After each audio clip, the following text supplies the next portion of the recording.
University of Georgia, and I am based out of Crisp County. So today I'm going to show you how to make some gnocchi. There is potatoes in it, chickpea flour, tapioca flour, grapeseed oil, salt, and pepper. So those are the 5 ingredients that you're going to need. So we got our potatoes, we boiled them for about 30 minutes and then we mashed them. So this is actually a doubled recipe, so this is 10 potatoes. That's what it looks like. You're going to put it into a bowl, a bigger bowl, so that you're able to use, you're going to be putting your flour in the bowl with your potatoes. So I actually made my potatoes ahead of time, and so I'm going to have to mix them just a little bit because they were mashed up and then they were put in the refrigerator overnight just so that they were ready to make my gnocchi. Just remember, you're going to want to wash your potatoes before you put them in your boiling pot of water.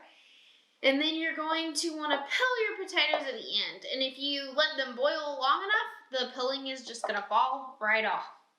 Next, you're going to have your flour. So you need 1 cup to 2 cups of chickpea flour. So this is 4 cups, just because we might need all of it.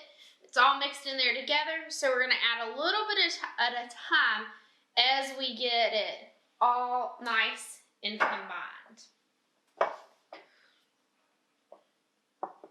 So you're just looking to combine your flour and your mashed potatoes so that you can make gnocchi.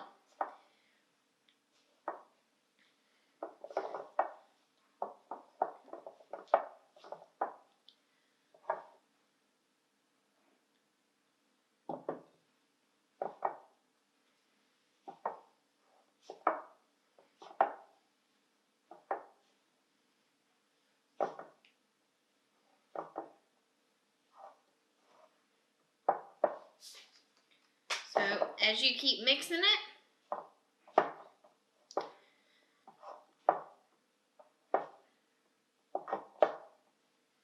just want to make sure you get all of it incorporated together.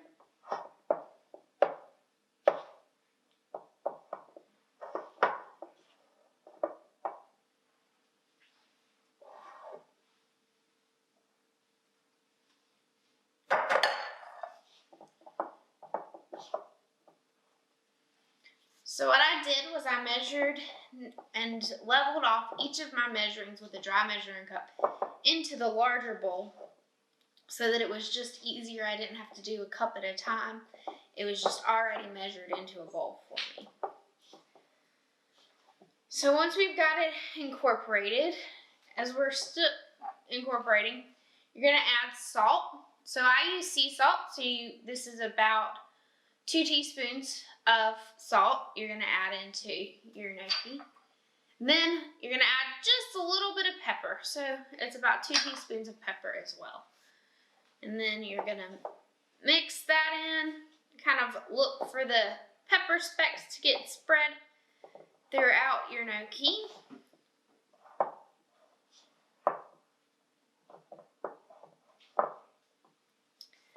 And then our last part is we add grapeseed oil. So you're going to need a measuring cup to be able to measure your grapeseed oil. So you need 2 teaspoons. So we're doubling it, remember? So we're going to put 4 teaspoons. So there's 1, there's 2, there's 3, and there's 4. So we're going to mix that in just a little bit.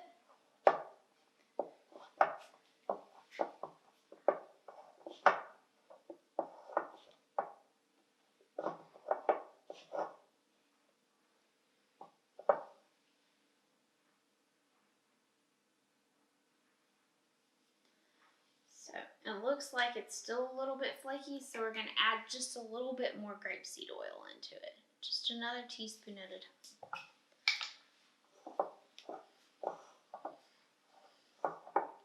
So you're looking to be able to form some balls out of your gnocchi so that you can then roll it out and cut it into little pieces. So we still need just a little bit more. So we'll add about another teaspoon of our grapeseed oil.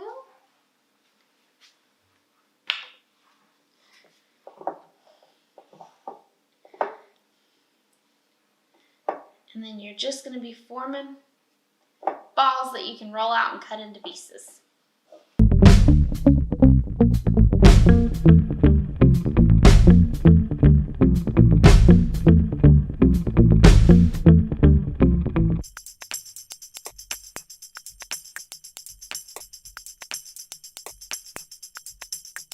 Once we have our balls made, we're going to have a floured surface. You're going to need a rolling pin, and you can use a pizza cutter, or if you and your kids want to have some fun, you can just use some cookie cutters and cut them into shapes. So we're going to make sure your rolling pin's got a little bit of flour on it. Then we're just rolling our gnocchi out. So remember, when you're doing this, that you need to have a clean counter surface that you've already disinfected and it's been dried and set there for the prescribed time to disinfect a surface. So make sure you read the back of your bottle for that. You've got clean hands with whoever's helping you, or that your hands are clean. And then you're gonna have gnocchi done. So this is just a different way that you can eat your potatoes. You can make a sweet potato one. You can do all kinds of different things. So just keep in mind, this one is just 5 simple ingredients, and they may not necessarily be ingredients, but if you don't have that chickpea flour, you can use all-purpose flour. It's just not going to give you the same protein that chickpea flour is going to give you.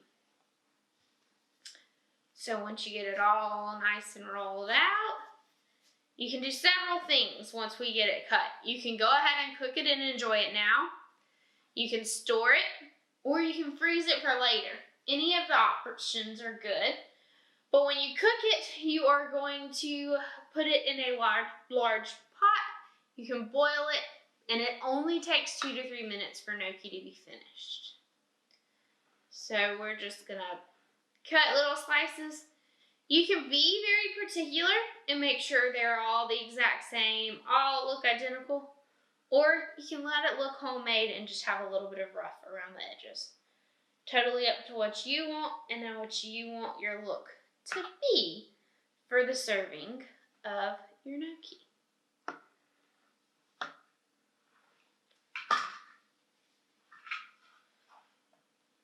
So if you're going to freeze it, I suggest that you freeze it on a sheet pan first and then put it in an individual bag or container to store.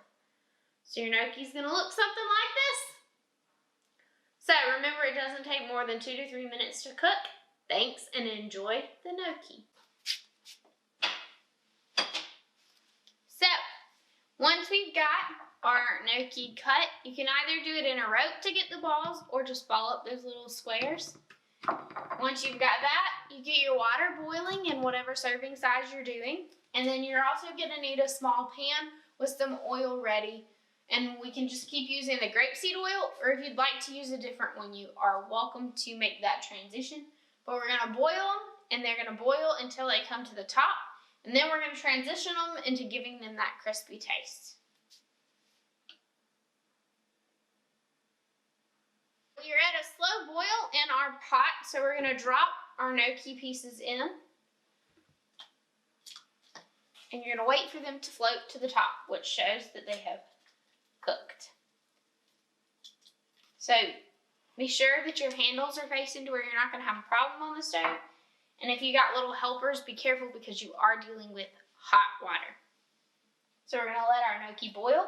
We're going to let it come to the top. While it is boiling, our oil is warming up so that it's ready to go as soon as it comes to the top. This is if you're going to choose to immediately eat it. If you're going to store it, go ahead and make those little balls.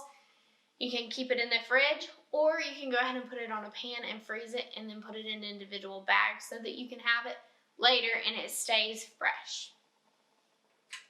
So make sure that you keep just kind of a low boil, and so that might mean that you've got to turn your eye down just a little bit as you wait for the gnocchi to come up to the top.